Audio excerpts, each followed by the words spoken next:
All right, we're ready to go with the round table this morning. We're in find a way mode. Rob Gray's with us here at the table, but Marianne Marsh is joining us on the phone. All right, let's start with the migrant housing crisis. You both heard what Lydia Edwards had to say on that when House Speaker Ron Mariano slams the Biden administration over not doing enough. These are two Democrats here. It sends a loud message. A lot of other Democrats are now speaking out. Rob, is the White House getting the message? Listen, this week, remember, Biden pledged not one more foot of wall would be built. And this week, they're building the wall. They are feeling the pressure in the White House. They know that they're on the wrong side of the migrant issue. Biden's job approval is at just 41% and dropping. They're feeling the heat. Marianne, let's go to you. Obviously, there's a human issue here. These are people desperately seeking a better life. Many have children in tow. But there also seems to be a growing political problem here for Democrats. There is, and I don't think it's a coincidence that the Biden administration, despite their denials this week, started to return some Venezuelan migrants who came in after the deadline. And they're to Rob's point, they are adding barriers. So they're hearing it from Democratic governors, elected officials, and they're seeing it in the polling.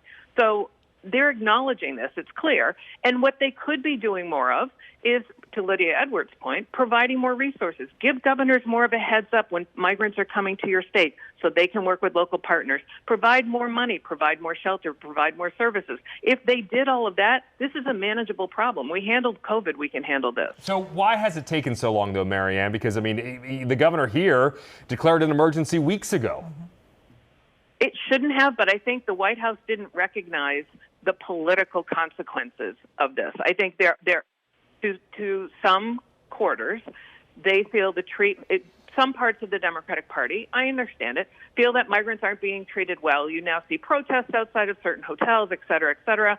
And I think they were trying to keep this, to minimize it, or at least keep it so it's not in full public view. It is now, and now it has to be addressed. And I think the White House is now seeing the polling, right?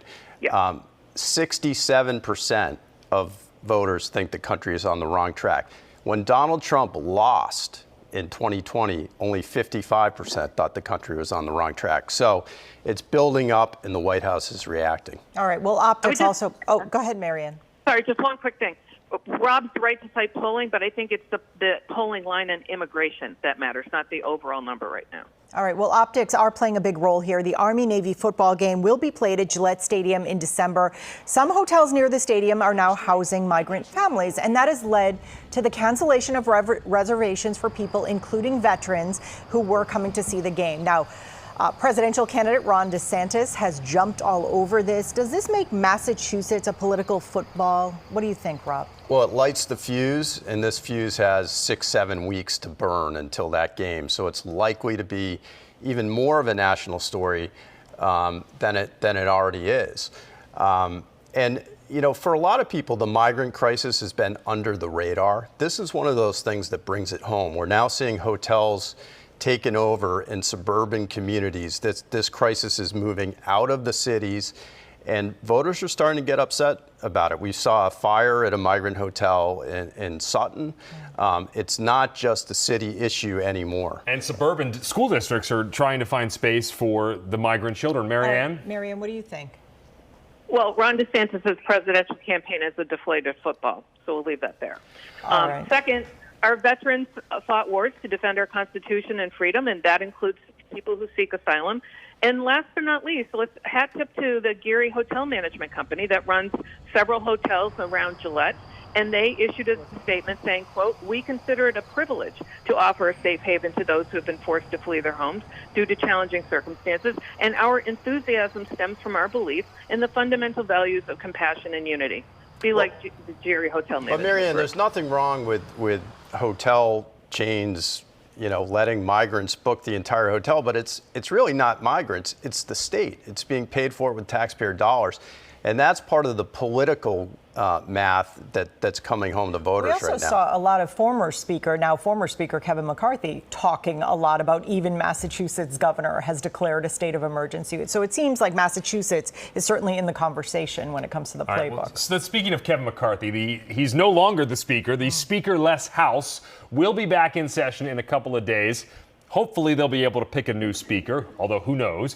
Jim Jordan and Steve Scalise are the front runners right now. Kevin Hern of Oklahoma is also in the mix. How would this make things any better after the Kevin McCarthy meltdown, or is this an ungovernable caucus, Rob? I mean, where to start on this? I mean, it's unprecedented in American history.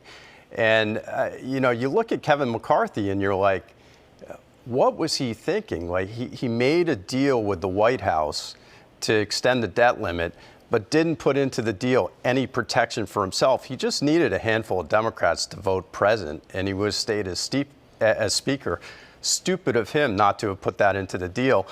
You know, Matt Gaetz, terrible, just grandstanding to raise political money, pulling down the institution. Democrats and Republicans should be embarrassed. We even saw Newt Gingrich criticizing Matt Gaetz pretty heavily.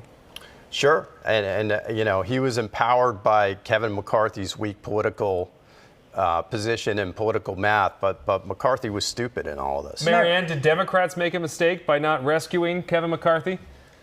No, Nancy Pelosi said it right. It's the responsibility of the majority to elect the speaker. They failed. In fact, Nancy Pelosi had the same 5-vote margin as Kevin McCarthy. She never lost a vote, passed some of the most important legislation in history, and Democrats have been cleaning up after Republicans for decades. Every speaker, every president, every governor, they exploded the deficit, put us in wars, huge tax cuts to the wealthiest, biggest corporations. I can go down the list, and it's always Democrats who are cleaning up after them. So if Republicans can't govern, they should get out of the way, bring Nancy Pelosi back.